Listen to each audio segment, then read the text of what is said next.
एकदा एका छोट्या गावात एक गरीब शेतकरी कुटुंब राहत होते. त्यांच्याकडे फारशी जमीन नव्हती आणि त्यांचे जीवन अत्यंत कठीण होते. त्या कुटुंबातील मुलगा श्याम आजारी पडला आणि त्याची तब्येत दिवसेंदिवस बिघडत होती. गावातील वैद्य त्याला बरा करू शकले नाहीत. निराश झालेले कुटुंब उपायासाठी भटकत होते.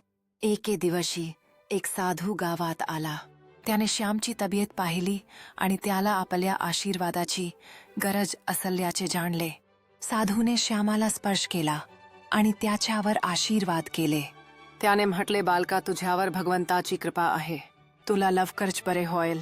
साधूच्या आशीर्वादानंतर श्यामची तब्येत हळूहळू सुधारू लागली. काही दिवसांनी तो पूर्णपणे बरा झाला. श्यामचे कुटुंब आनंदाने भरून गेले.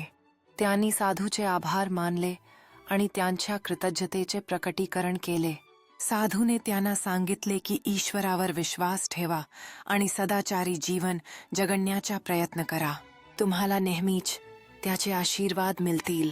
साधू पुढे गेला, पण त्याचा आशीर्वाद श्याम आणि त्याच्या कुटुंबाच्या मनात कायमचा कोरला गेला. त्यांनी साधूच्या शब्दांचे पालन केले आणि त्यांचे जीवन सुधारले. त्यांच्या जीवनात आनंद आणि समृद्धी आली.